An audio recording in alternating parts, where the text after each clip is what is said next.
me tonight is my co-host, Nick Sullivan, and a whole bunch of other tropical authors. So we're just going to go around the room and let everybody introduce themselves. How's that sound, guys? Well, everybody's room might look slightly different thanks to Zoom.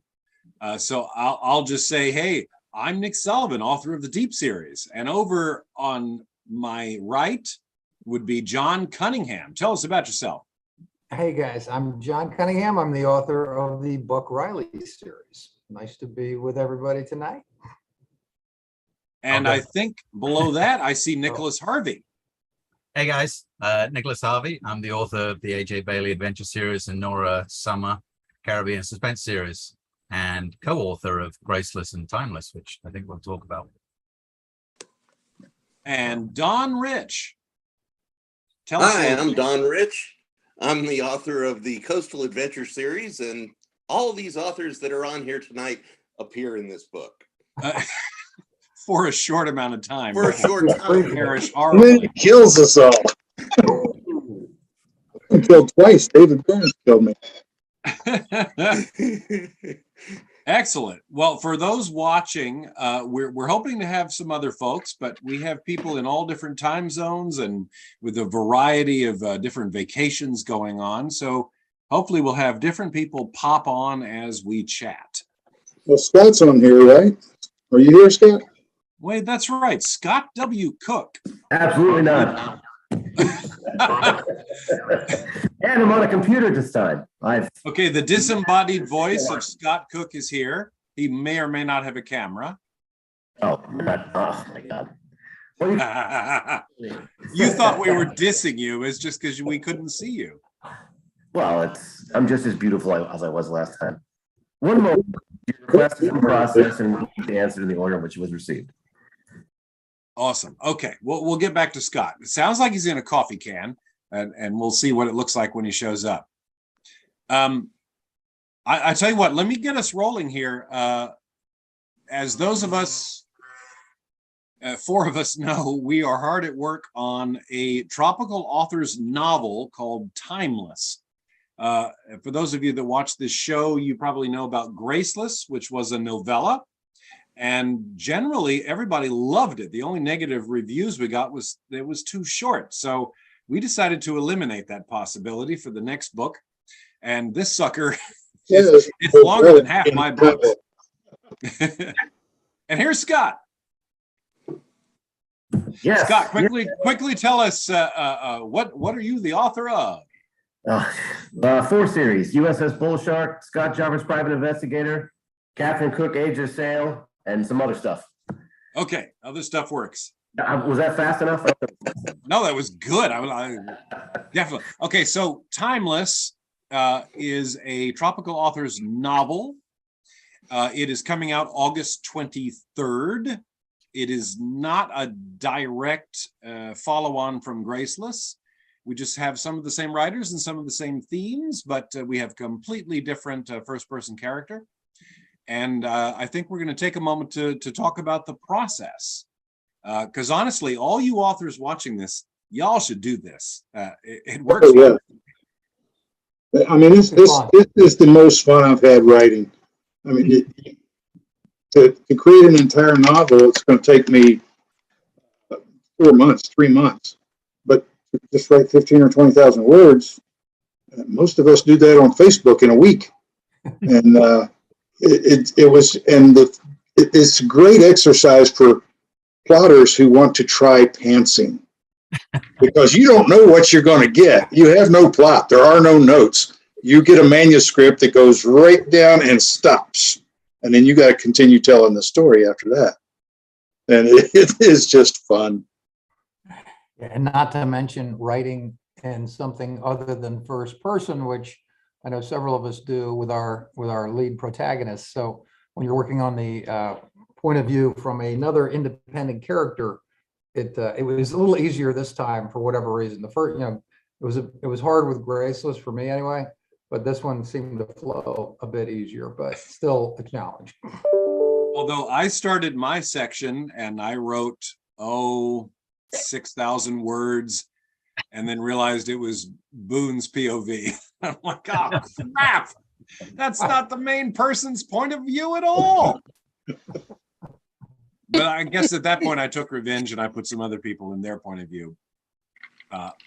But not our main characters. Our main character in this, can we say the character's name? We can do that, right? Yeah, we can talk a little bit about him. Yeah. We're going to be following Eddie Raines. And I want to pass this over to my fellow Nick, because as with Graceless, he's the one that formed the foundation that we built the house out of. Yeah, you can all blame me for standing it up the way I Your flashbacks. Yeah, so I write a lot in especially in my AJ series. Probably every other book has flashbacks, meaning it's written in 2 time periods, and which kind of merge together. So I'm used to doing that, so I thought, oh, that'd be fun to do. And so I started off with in 1976 with Eddie Raines' father, Woody Raines. And the names all actually come from family members. So a really good friend of mine is named Woody. And my wife's family is the Raines. And which actually I was including one of them in my most recent book. And I had to change her, she's Raines, and I had to change her last name to her unmarried name, Weaver, because I realized, oh shoot, this book came out before we got Timeless coming out, and I always use Raines. And then Eddie is my father. We called him Fast Eddie after Eddie Merckx, who was a very famous cyclist in Europe, and because he loved cycling, so we called him Fast Eddie. His name was really Tony. So that's how all the names came about. But yeah, so it starts off in 1976 from Eddie's father's perspective. And then it jumps into current time, and leading into each section that we wrote, there's another flashback scene where we go back and see what's happening with Woody and what's going on in 1976, and then in current time they're trying to figure out what happened back then. The cool part is we have one of those 1976 flashbacks to Woody as the opening chapter of each section, and you follow Woody as he's going through his adventure and his problems. And then you follow his son as he's following in his father's footsteps 46 years later? Yeah, 46 years later. And seeing some of the same places and the same things, but as in the case of the plane, completely hidden by coral. We don't want to give away too much of it, though. Well, to like Nick Sullivan said at the beginning, one piece of advice I would give to anybody who's working on a collaboration like this, especially if they have flashbacks at each section, is make sure you read the flashbacks that happen after your section, if they're already written, or even before your section, because there may be some things already figured out. It wasn't quite as, pantsless as the first go around thanks to the flashbacks, but it was interesting.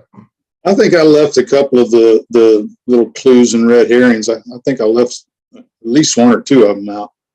So, but we'll catch it in the editing rewrite. Yeah, we really screwed John, because we talked about it because I wrote the first bit, and I wrote it a year ago. So when it came to everyone else doing their bits, it was like, oh yeah, that thing I wrote like 6 months ago when Nick got it, and so we talked about it, and Nick wrote his flashback scene, and we talked about it quite a bit. And then when it came to John, we sort of went, oh, well, what we could do is it's kind of chicken and egg, exactly what happened. So here's the kind of gist of it. And I'll go ahead and write that and write the flashback for Wayne, and you go ahead and write your bit. So we both kind of beetled off and did our parts, and then came back together and went, oh, yeah, we didn't quite stay on the same rails here. Yes, it turns out it all came together pretty cool. Yeah, it didn't take much to get it back together. It was really good. Yeah, I think that without giving too much away, one of the biggest problems, and one of the biggest problems for Wayne, was John's, the whole thing kind of escalates and has little, up and down moments of pacing in the narration in the book. And John does a brilliant job in his section. It gets really exciting. And then he hands it off to Wayne, and it's not like the novella where you can just couple And of scenes. I've got to start off at 4,400 RPM, Yeah, squealing, and just carry that on. yeah. He's got a quarter of a book to write, and it's just his main, like, almost finish of the book just happens. So he did it proud. Wayne had to insert his new characters at the height of tension, but did an amazing job. So very, very, very fun twist on how things went from there. So I think for anybody who happened to read Graceless initially, it's got a lot of similarities from the concept of, you know, establishing the story, getting to know the characters, having issues like any book, but then, you know, throwing in with each of the four authors doing their separate piece, and wanting them to be compelling in their own right. It's not just you're not doing lead up for Wayne or me or Nick or whoever. You know, each section has to have its own intrigue and interest and excitement. So, but when we get to the rousing conclusion, it's pretty thrilling. Unlike Graceless, where the main character traveled through each of our worlds, we brought all our characters to the one world. And it started off with just AJ and Nora helping Eddie out. And then Boone and Emily joined in. And then Buck joined in. And then Charity comes along. So now I've got all the characters running around doing things at the end. I had to create a chalkboard and put them on a map. Yeah, we had people appearing where they weren't. We thinned them out a little bit, and then all of a sudden they show up again. We're like, oh shoot! that's true. All right, we left Boone him over was there for a He's while, supposed but to then be he there. backed a little Over there. twice. I was really Where's Buck and impressed. Eddie? Oh, they're out there floating on a cooler. I write Emily Durand in a very distinctive way, and it's not all that she's just South London. It's also that she's maybe borderline loopy. And I was very impressed with how everybody did her dialogue. I think I had minimal corrections to folks. And I remember thinking, oh, they've all got Emily. I'm going to have to spend a lot of time fixing Emily. Nope, not really. They did such a great job. Dude, we've read all your books. Yeah, Oh, I guess that's part of it.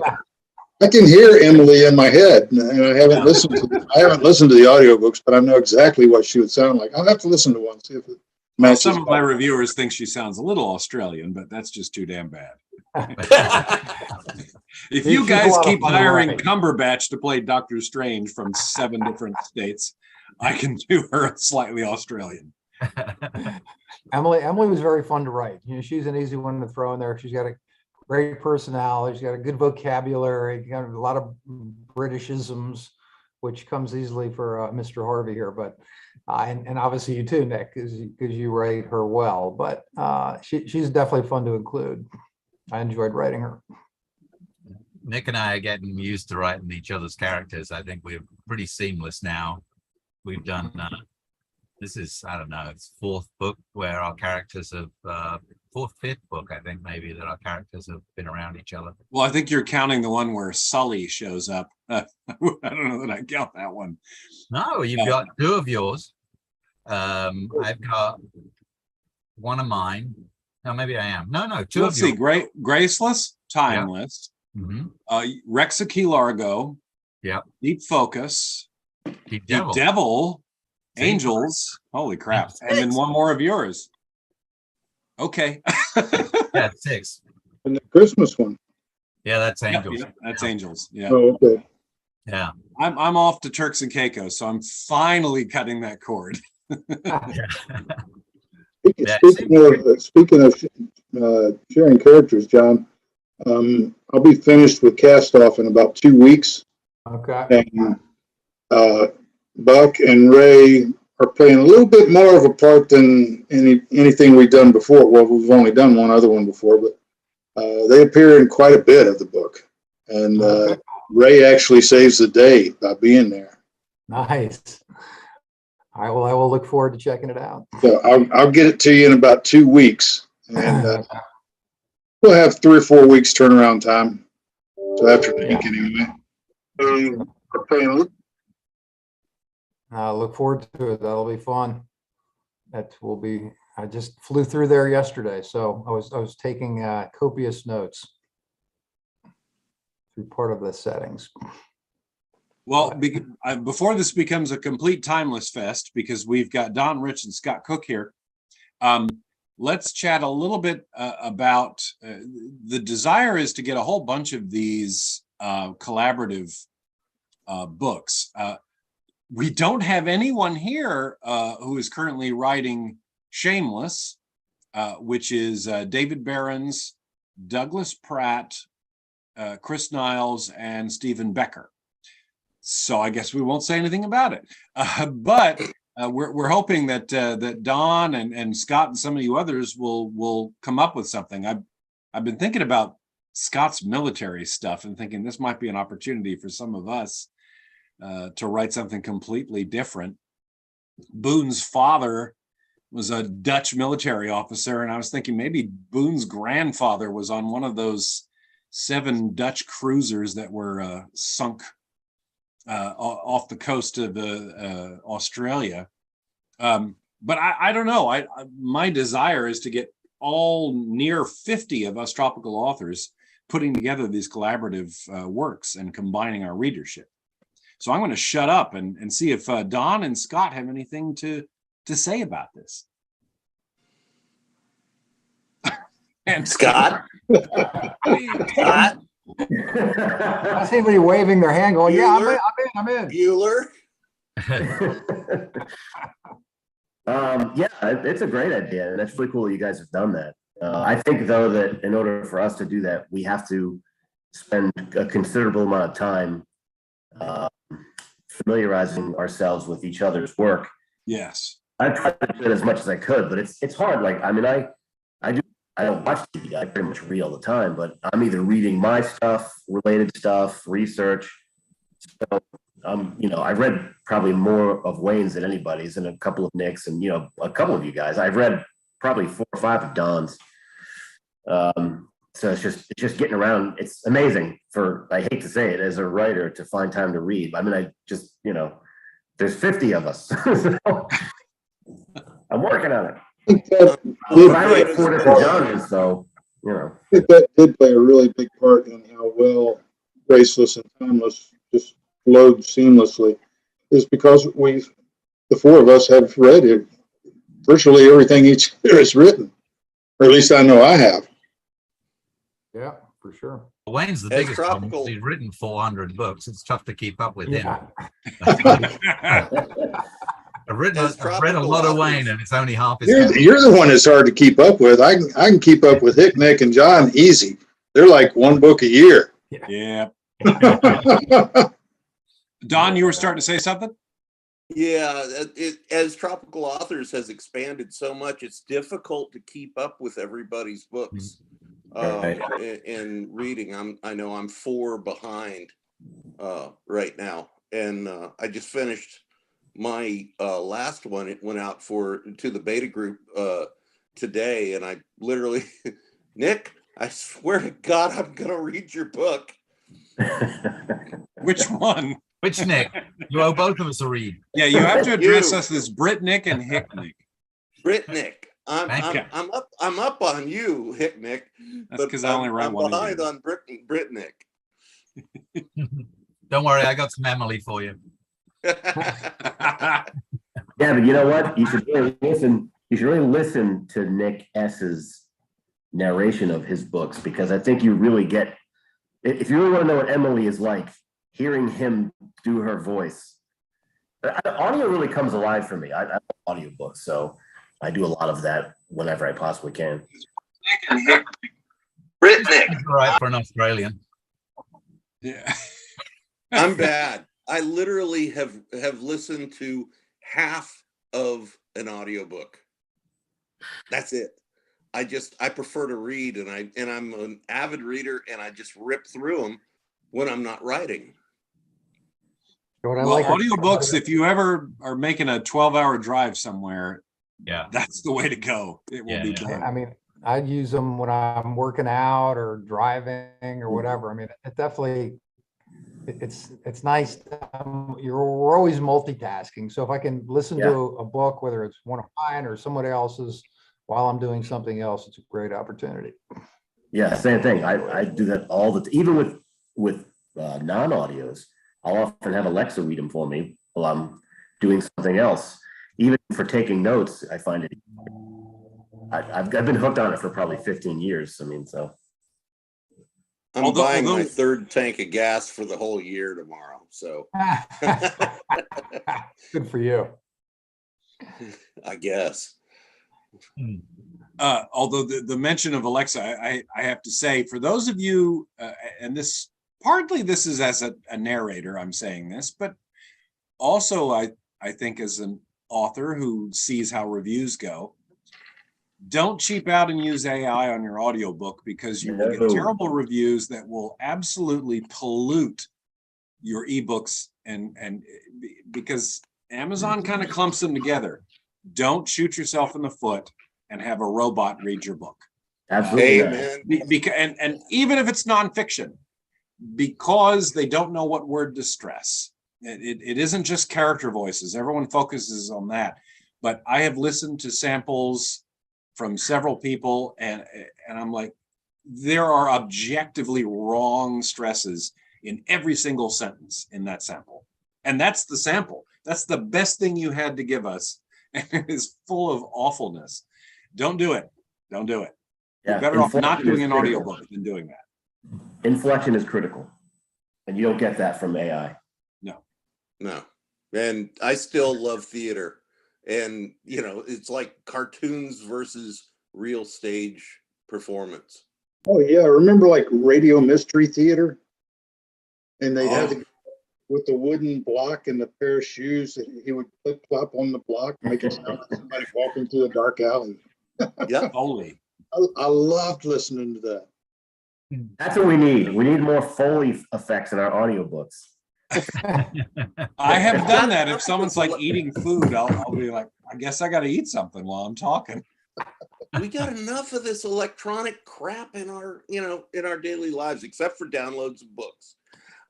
You know, and there's nothing like a real person reading, a real person performing. Yeah, wouldn't it be nice if we had some Don Rich audiobooks to listen to?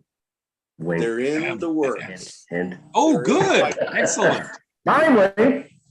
Remember, Nick, when we had what was his name with Find a Way? Vegas. Will Davis. Yeah, Will Davis at Find a Way? Yeah, when he was on the show, he mentioned that most retail outlets like Audible or Barnes and Noble or Apple or wherever, if it's AI, they won't sell it. Good. Yeah. I mean, it's got its place, but I don't think it's in the entertainment industry. And that's what we're doing. We are entertainers. Yeah, but you know what though? If I'd say let them do it, because the more people that do that and produce crap, the better we'll all look as a result. So, you know, the cream always rises to the top, I think. Will sent me socks, so I have to go with Find a Way. Find a Way has great swag. Yes, they do. Pretty sure they'll be at NINC again this year. Who else going to NINC? Harvey, I know you are. Yeah, finally. And Sullivan. no, he Sullivan. went diving. He's got his priorities set. Next year. You coming definitely down? next year. Next We've year got I'll go. about, I think, 5 or 6 tropical authors going to be there. And next year I want to have 10 or 15. And it'll be, I guarantee it'll be a blast. Well, I'm there can next we year. set a tropical authors get together in St. Pete's, like adjoining that, so that we don't have to pay for 2 we sets can of have it at the tickets? same time. There's nothing stopping anybody from staying at the Trade Winds Resort in St. Pete Beach That's where it is, huh? during that 4-day period, you know, but if you're registered, you can go to the different presentations, but if you're not registered, you're welcome to hang out in the lobby and talk to everybody. We're all going to Scott's house and drink his booze. I was gonna say, yeah, you guys can come to my house. I'm right down the street. We'll go sailing. Huh? All right. Yeah, how far are you from Trade Winds? Oh, Really close, aren't you? probably fives of minutes. Oh my God, yes. Yeah, Nice. I think probably like a 10-minute drive, not even. I'm on Terra Verde, which is near Fort DeSoto, if you guys know where that is. Well, then you got to go to the tiki bar there with the folks that are going. Well, Tiki Bar. Here's a Okay. good, Yeah. here's a really good question on YouTube. Is there a way to get signed copy of Graceless and Timeless when it comes out by all 4 authors? Think of all the postage on that. How much does it cost for postage? Uh, 5-10 grand, easy, right? We're talking like $20 in postage to get it to all of us. $4 to ship a book. So It can go media mail, so it's What $2 or $3 to go each route. You do, yeah. we'd have Sounds to like do a contest. Sounds Well, like that's true. If we media mailed it and if people weren't in a tremendous hurry, I guess we could do that. it would depend on where the person is, and then we'd have to send it in a way that the US Postal Service isn't going here and then back to here. You're right. No, we'll put us just like Graceless itself. We need to figure out the most efficient movement on the map. Yeah. Most efficient is you all come to Nick Anything's and we sign it there. Anything possible. Okay. Well, let's see. No, not this time. Oh, B for Bell is Trav. So Trav, anything is possible. We'll figure out how to do it. Well, I'll tell you what, Wayne, why don't you do this? Why don't you have a contest? Whoever donates the most to Wounded Warrior gets a signed copy. You guys can figure it out that way. That would be real easy. Anybody donates $1,000 to Wounded Warriors, I will drive to all 3 of these guys' houses. Yeah, I mean, we could do, We'll do selfies at each stop. there we go. We could do a box of 20 or something and you ship them straight from Amazon to the first one. And then media mail, I think there's probably a weight limit on media mail, but we can look. And if we do a box of them, then it's probably going to be more economical, so we don't have to charge too much from at the end of it. Well, let's see. Actually, To me, I'll sign those 50, ship them to you. You sign them, ship them to Picnic. He signs them, ship them to John. He signs them. When somebody orders them, John ships them. or I'll sip to John if it's coming from New Jersey. Whoever did this question, it's a really good question. And after we do this podcast, we're probably going to seriously talk about doing this, not just for Graceless, but for Timeless, and maybe do it in one fell swoop. This is a good question. Yeah, we've been talking about doing the other swag for TA, so Yes, that's you know. one of the other topics I wanted to have, swag on TA. Do we have any other YouTube questions? Because that was a good one. Let's see. The noob narrator says one day he hopes to be a narrator for the Tropical Authors Group. So Okay. contact Nick Sullivan and he can. Well, go to tropicalauthors.com, go to the contact thing and send me your link to your ACX profile. Or your Findaway profile. Okay, or that.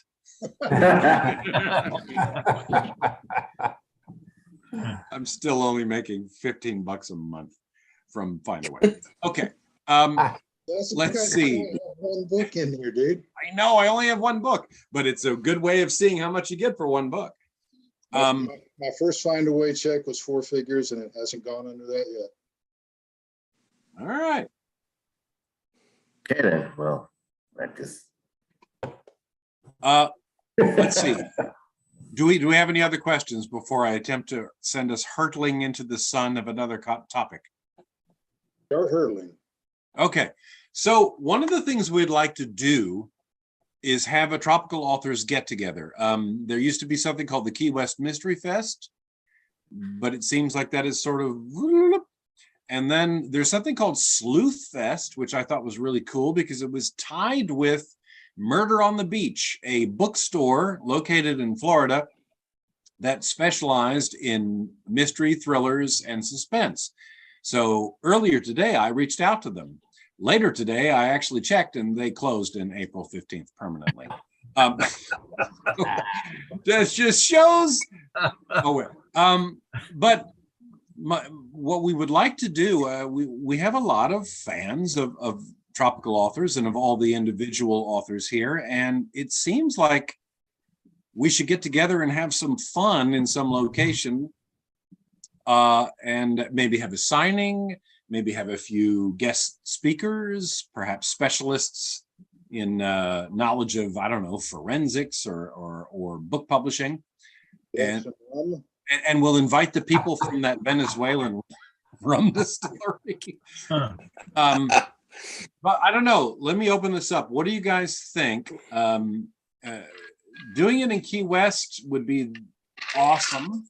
My concern is that would be super expensive. Maybe we start small in Apalachicola. I know that was attempted last year, but COVID was still sort of hot and heavy, but maybe we try again. It's certainly drivable. Cap Daniels said he'd come. We lost Don. Barron said he'd jump in my car and we'd come from Tennessee to Apalachicola. Don was the driving force behind that. And when we lost Don, that kind of lost steam. So for those of us watching, Dawn Lee McKenna is probably one of the top authors in this genre, and she was tied to Apalachicola, and we were trying to do a get together. Unfortunately, the timing of the universe just did not work out for us. That being said, there might be something to be said for doing an Apalachicola for the first time. But again, the Key West Mystery Fest is another option if we do it in Key West. So I don't know, if you're watching this on YouTube, jump in, tell us what you think. You know, would you be interested in coming to a signing? You know what? Another place that might be a good idea. Say that again. Another place that might be a good idea, and we could probably get some free musical entertainment if we held it in Destin, Florida. That's where one of our tropical authors lives, who also makes a living as a singer and songwriter, Eric Stone. Oh, did you say Destin? Yeah. Yeah, Destin. Okay. Scott, how far are you from Destin? Cool little beach town. 120 miles. I am from Key West, I should think. 6 hours maybe. I mean, like I said, I'm in St. Pete, so it's that's in the Panhandle. So yeah, probably 5 or 6 hours at least, maybe more. I mean, one idea would be wherever we do it, it should be somewhere tropical, but if we could, tag along with whether it's NINC or something like that, that there's already a lot of people coming to an event. Like I see this in Key West for Meeting of the Minds, which is primarily a music event. There's a little bit of there's some authors, I've done it several times. Chip Bell's done it a bunch of times, a couple other people, Tom Dorsey's there. So you get a little bit of spillover from that, but I would think if it's people coming to participate or attend a nice writing conference, if we kind of did something that starts before or after, could be a great way to get people who are already in town for something so they can kind of get more for their money and stay an extra day or two and join us. No, that's good. There's probably some additional pressure on the lodging availability, but in general, I think that might be wise. And there is the Sleuth Fest, which occurs yearly in Florida. That's sponsored by the Mystery Writers of America. Meeting of the Minds. Well, we'd like to do this. That's what we're saying to you, our viewers. It would be ideal to have it in Key West. In Key West. So that we can work toward for 5 years down the road when prices hopefully come down. But I always loved going to the Key West Mystery Fest, and not so much for the presentations, which were great, but because it's in Key West. And what better place for a guy who writes tropical fiction to hang out, right, John? I couldn't agree more, Wayne. And we had fun hanging out together as well. So yeah. Dibs on John's guest room. Yeah, Becker, if you're watching this later, we need your marathon house. It's a bit of a drive, but it's And the one closer in than Big where I am. Pine, too. And boat. Well, Well, Don't no, he forget lives on boat. Big Pine, but I think he rents his marathon house, doesn't he? Well, he lives up north of Fort Myers, I thought. He's got You a know couple what? houses in the Keys. We shouldn't be talking about sorry, Becker, telling you where your properties are. That's my mistake. We'll edit this out later. No, we Yeah. won't. I'll just bring my I'll bring my hotel room with me. That's right. Nick is in the vehicle that will be wherever we are signing books. Yeah. Yeah, I'll probably do the same thing. Well, we'll turn that thing into a food truck.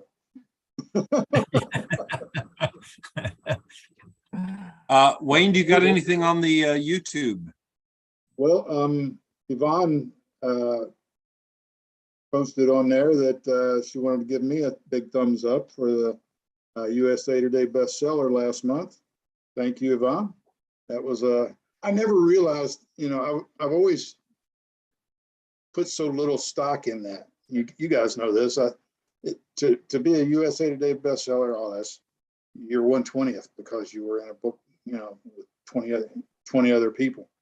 But to do it legit and to do it at full price with no advertising, it was surreal.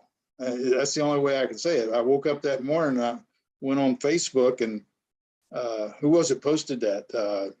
Barron's. Parents. Yeah, David Barron's. And I was like, what? No way. And I had to go look for myself, and I looked at the wrong page. I looked at the week before. I said, no, I'm not on there. And he gave me a link to it, and I said, holy crap. Really a USA Today bestseller. Pretty cool. Pretty cool, man. Congrats. Well deserved.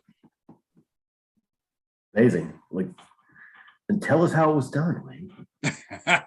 Well, You sell we a could- lot of books, I Write a believe. whole bunch of books, and then sell a whole bunch of books. And that's, just not being Kindle Unlimited.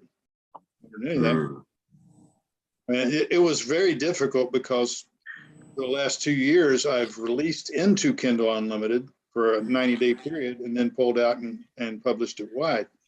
And this time I intentionally, with the goal of making that book a USA Today bestseller, I published it wide first and then had to take it down from all those other stores to put it back in Kindle Unlimited. Oh, And in hindsight, I would change that a little bit. well, now that you've got the USA, you've got the rights of bragging, and you don't need to do that anymore, I suppose. Well, But the rest of us are going to try it with Timeless. I do, because Castoff, I didn't think Man Overboard was going to be a USA Today bestseller, but so I set up Castoff the same way, and it's on pre-order wide, and when it goes live, it'll go live wide, and 1 week later it'll go into KU.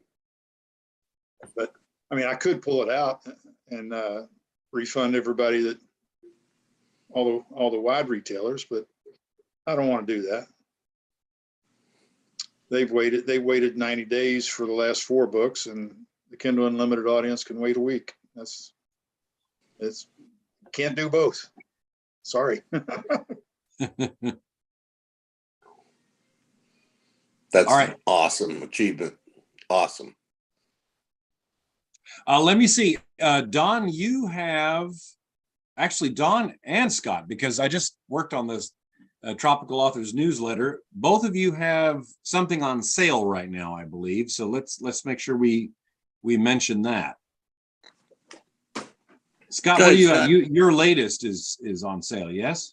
Yeah, Jarvis number 12, He That Covets, is on sale until Thursday for 99 cents. So big doings. Go get He That Covets. And Don, is it book 4? It is book 4, Coastal Tuna. And that's one of your favorites, if I remember correctly. It is one of my favorites. I really just had a ball writing it, and it was pretty well received. Scott, work on the props, dude. Props. Yeah. You should be waving your books. Sorry, man. I don't have any printed ones yet. I just released it, so that's one of the problems with doing collaborations. I'd love to do, but I try to do 6 books a year, so it's 7 days a week, really. How many books a year? 6. Whoa. I'm writing the next Bull Shark. There's actually 2 books at the same time. I'm splitting into 2 parallel series just for ease of just make it easy to devour. But it's challenging. So as soon as those go off to editing and beta reading, then I'm starting something else, and so it's but it keeps me off the streets, and that's important. I don't need to be on the streets. That keeps you out of your bed.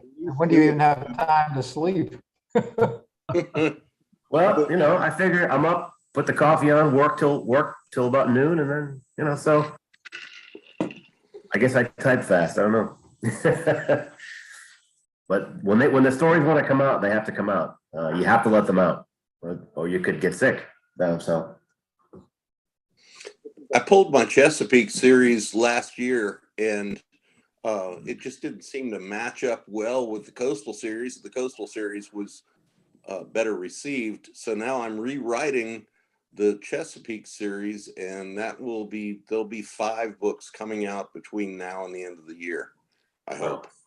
Nice. Well, it's all there. I just rewrite it. But you can afford to maybe sit back and try the rapid release technique that a lot of folks don't have a shot at doing. That's what I'm hoping. I'm hoping for, and I'm hoping to make these into a box set at some point down the way, and go for a BookBub box set, which seems a little easier to get. Not that there's anything with BookBub that's easy. no. Careful with that, Don. If your box set gets featured in BookBub, it and every book in it are not eligible for 6 months.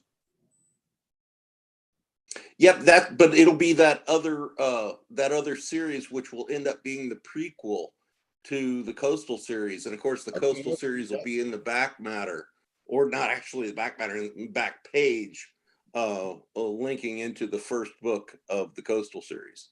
In that case, it'll work pretty good. Yeah. Yeah. I'm hoping. How many BookBubs have you had in the last 6 months, Don? I'm sorry, what? How many BookBubs have you had in the last 6 months? Bite me, Nick. No, I'm not being an ass. Well, maybe I am, but I didn't mean to be. What I'm saying is, you haven't had one for 6 months. What the heck? If you don't have one for 6 months after you get one, I'd take that deal. If you could guarantee me one every 6 months. Ever. I'm working on it. I know, that's the point. I think it's a great plan. Yeah, actually, that's my question too. I've never gotten one either. Is there some special secret that we don't know? Because I've got books that have performed well and have lots of reviews, and they just keep telling me to pound it. So I don't know. It's a Pilar. Do you put them out continuously, basically as often as you're allowed?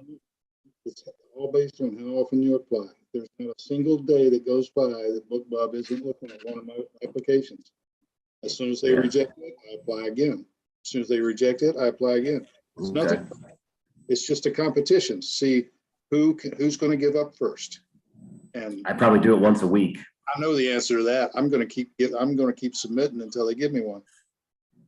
Okay. There is nobody in the Greek that is as business oriented about this business as Wayne. And Wayne has got it down. And, the more you can follow his Facebook, the more that you can listen to everything the man says, he's got it down, obviously. Yeah, well, I do with Wayne what Wayne does with Randy Wayne White. What he's in blue collar was whatever he does, I do. So whatever Wayne does, I tend to follow along as much as I can as well.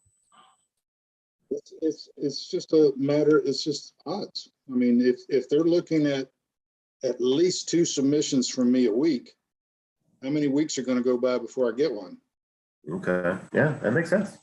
As long as there's no, I'll do it every day. By God, 4 months. That's 40 or 50, 60 submissions. And you have to rotate them because you only do one they'll only look at one every 30 days. So Wayne's got a great catalog. He can just roll through them and Well, and multiple series. So you can alternate the series. you can start off by submitting for 99 cents. And when they reject that, submit the same book for free. And Yep. then go to the next book or the next series, do that. Then go to the next. By the time you do it 4 times, you're going to get 8 rejections, and a month will be up and you can start all over with number 1. Yeah. Well, and when you have less books like I do with my 1 a years, when I felt like I'd been fallow too long, I would open up the 199s as well. As long as your next one is lower, they're fine with that. So I would go 199, 99 free, 199. And I got a couple 199s. They didn't do as well, but they did well enough. I feel like with KU read-throughs, it worked out for me. Question for Wayne. Have you done any free book bubs? I haven't done one since I went wide, except for Graceless. That went really, really well. And but I used to get free just about as often as I got discounted. Yeah, I've done one free, and I think it did, in a way, it did better than any of the paid in terms of The tail what is it a did for me. lot longer. Yeah. Because you get 20, 30,000 downloads, that's 20 or 30,000 people who forgot that the book is on their Kindle until months later when they're going through it. Oh, yeah, I remember. I really wanted to read that one. I think I And did. your name is right some in your free face. ones. I did some free ones on some of the earlier books in my series, and they did great. But it just got harder and harder and harder to, get them to approve it. And I probably have not been as persistent as Wayne. So that's good advice right there. Yeah, I didn't know you could be that persistent. Could you bug them every day? So that's interesting. That's I'll increase my, because I have 20 books I can play with, so I have that many chances anyway. And what's really cool, I've had a book bub feature deal in book 1 of the series, book 2 of the series, book 3, book 5, book 7, and book 11. And they all work. You discount the first book in the series and put the 11th one in book bub, and you're going to get a huge spike in sales on book 1. I've never had a book bub feature deal that wasn't profitable. Within a couple of times, it took longer than a day, but usually it was just one day. My Talking own about how thought hard is- it is to get a book bub these days. You look at it 3 years ago, I think Amazon had 2 million books in their catalog, and now it's over 10, maybe 11 million books. So the competition is just getting more and more fierce every day. And everyone's reading the same stuff that you can find online and taking the same courses, just telling them to do all the same things, which is why the cost of Amazon ads, cost of Facebook ads have all gone up. The price of playing is through the roof, which is just why it only works if you have a series. Just trying to work with one-offs or 1 or 2 books is, you cannot pay for it. And if everybody has access to the same strategies and the same promotion, obviously the X factor is make sure your book's good. You need a good book. It needs to be clean. Don't have typos in it. Don't ask your daughter to do it, your cover on Photoshop. You need to make sure that all the aspects of your book make it stand out, and also ensure that it's going to get good reviews. You just gave me a great proofreader, and Yeah, man, no, she is we've been awesome. waiting on her to finish yours so she could do Timeless. She's done. Good. Well, Yvonne on YouTube had to bow out. She's watching from work and headed home. So good night, Yvonne. And I'm not seeing any more questions. Okay, well, it's nice. I'm going to go on to our Facebook thread. So talk amongst yourselves. Let me see if I can find anything. Hey, Don, I've got a question for you. I saw your recent post about a nice Bahamian island that we've both been to and enjoyed before. I don't know if you talked about this publicly, but I'm hoping you're going to write a book about what you were talking about. I am. That is definitely in the works for next year. And Yeah, he when I emailed him or when I messaged him last year, they had obviously already found it and they were working it. It was just back and forth with the Bahamian government. And it's going to be about treasure, kids. They hadn't made it public, had they? I'm sorry? They hadn't made it public. No, no, they did not. When you wrote to him, he was like, "How does this guy know?" He was probably out there looking at binoculars, like, where the hell's this guy? This last book that I just wrote, Coastal Currency, I had two different things that I put in the book, and as I'm still going along writing, poof, they pop up in the news. They actually happen on Facebook. I was like, "Whoa!" Yeah, and so yeah, it's fun. I don't think the Bahamian government has put out a salvage permit in several years. It's just not something that they allow or want to happen. But if you've already found it, I guess it's kind of like, well, they're going to look for a piece of the action anyway. It's kind of like, well, okay, I've got this stuff. You want me to go dump it back? Oh, the picture of so no. yeah, the picture of the one chain that they found was just, it made the one from the Atocha look like, man, that's junk. I think it's just incredible, and the emeralds are just incredible. I have to say, I did a book signing at the Atocha Museum for my second book, Green to Go, because it was involved the theft of that treasure. And Sean Fisher set me up in the treasure room, and he had that same chain you're talking about. It's like 10-foot long chain, got a 60-pound silver bar, like big emeralds like that, all on my signing table. They're like $10 million worth of treasure on that table. It was pretty fun. I tried to sneak out the back and say, "You can keep the books. I'll just take this chain." Did you get a picture with the chain, like yeah, oh, I got it all. I got all that. So you'll have to, when you do that book, you'll have to get that chain that you're signing. You'll have to do you may have to do one down there, but that's okay. There's, with every single treasure find, there's one iconic piece, and that chain was, and this chain is, and and then the plates from off of Vero Beach. 1715 fleet. Yeah. Yeah. Well, for those watching, treasure hunting is just such an important part of a lot of these books, and some folks specialize in it more than others. Buck Riley and John's series is the treasure hunter par excellence. But Tropical Authors just added another treasure hunter writer, and that is Hep Aldrich. So check him out. He's got his fourth book just came out. Today, August 1st. Hep Aldrich. And we're hoping all of Hep's readers will start reading the Buck Riley series, and all of Buck's readers will read Hep's series. That's what we're all about. That sounds like There's fun. a few other new releases today, aren't there, Nick? What's that? There's a few other new releases. There were a bunch of new releases, but Deb you're going to Brown, make me open up another window and explode my Zoom. I'll take a look. Talk amongst yourselves. All right. Well, speaking of the 1715 fleet, this is a gold escudo from 1708 that sank in that fleet that Kim Fisher found when he was 9 years old. That's Mel's son.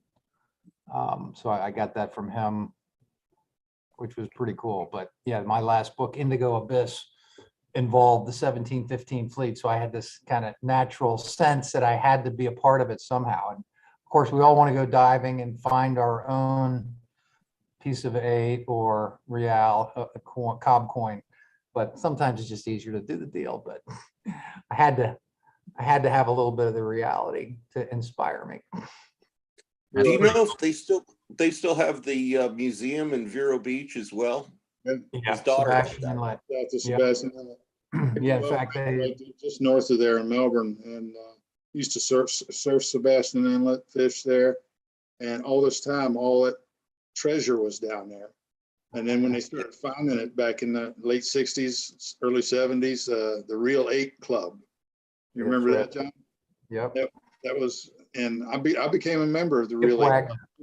I was like 12 years old. Oh, yeah. I think Kip Wagner, was it Kip Wagner, the first guy? Yeah, who Kip was Wagner, on? yeah. Yeah, yeah. Yeah, And he's a then really cool. He was a really cool guy. Then Mel Fisher guy- worked with him before he ever started going after the Atocha and had a lot of success there. The guy that owned I'm that amazed. particular island before this fellow was a treasure hunter. Actually, he was an inventor that did very well, and he funded numerous treasure hunters in the area in the northern end of the Abacos. And I was on my honeymoon, and they were doing a dig, and my wife and I got to dive one of their digs, one of the holes. They're blowing holes with the mailboxes, and it was not, that one didn't turn out to be a treasure ship, but so this guy was into it. So then he dies. The kids sell the island to this other guy who's also into treasure hunting, and he hits. Don't you know the kids are upset? Bev's going to Vero Beach in November, and he wants to know what to do while he's there. The Fisher Museum just south of Sebastian Inlet, it's north of Vero Beach a little ways. That's a must-see. And that's on the same grounds as the, well, it's not on the same grounds, but it's right next door to the SEAL Museum, the Navy SEAL Museum, where they trained the original frogmen. And of course, down in Vero Beach and Fort Pierce, if you're a scuba diver, you can literally wade into the water just about anywhere, swim out 100 yards, you get to the first ledge and move up and down that ledge. You'll see tropicals, and you may see some cannons. There's a lot of that, a lot of parts and pieces of that fleet. There were 17 ships went down right there all at one time. And they're just strewn all over. It's pretty cool how many of the treasure hunters are actually following the tropical authors on Facebook too. I know Bill Black is, isn't he? Mhm. Yeah. Black is, Ed Stevens, several others. Actually had one of them lived on my street in Lake Clark Shores when I lived in Florida. Frogfoot Weller. Oh, really? One of my professors in undergrad was involved in the SS Central America expedition. And I sort of use this in Deep Focus in my fake expedition. He was part of the marine biology thing, and he pretty much told me they were window dressing. They were after the gold, but they wanted to have, oh, well, we're going to look into the environment. But it's like, no, they were just trying to find the gold. Did you see the one off South America? Oh, the big one. Yeah, huge. Yeah. Yeah, it's real deep too. It's like, And they're all fighting over whose it is. Yeah. that Frogfoot Weller you mentioned, Don. He was one of the original members of the Real Lake Society. That's right. Real Lake Society of the Real Lake Club. Yeah, he had a cannon in his front yard. Yeah. It's really cool. Yeah. Well, we're at the bottom of the hour, guys. It's hard to believe an hour's already gone by. I want to thank all of y'all for being on here. I like doing these hot tropics, and the more we can have on here, the more fun it'll be. So all the rest of you tropical authors who got the email, 'cause I know you did, and I know you didn't. Okay, well, next month, well, not next month, 4 months from now is your next opportunity. Be here or what? Be square.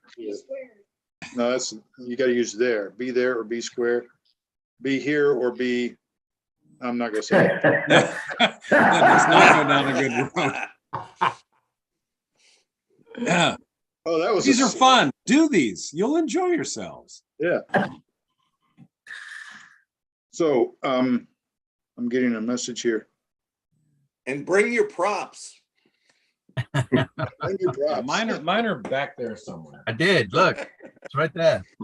I have Yeah, a koozie. you're I have despicable. koozies right here. Nice. The next time You've we got do swag. We didn't talk about swag. Next time. the next time Next we do time. hot topics, Don, I'm going to out prop you. I guarantee. Oh, challenge accepted. Yes.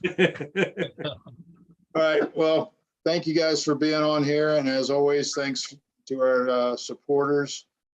Tropical Authors, Pirate Radio, Aurora Publicity, How Not to Sell. Who am I missing? Town Island Publishing. Yes. And everybody and all our readers. I mean, where would we be without you readers? Thank you from the bottom of our hearts for reading our books and for taking a chance on somebody else in the group just based on what we say. And it really means a lot. So have a That's good the most evening. important thing. Cool. Thanks, guys. Thanks, everybody. Good seeing you. Thanks for joining. Yeah, good seeing you. Evening. Okay, we're out. No, it still says live. Hi. We're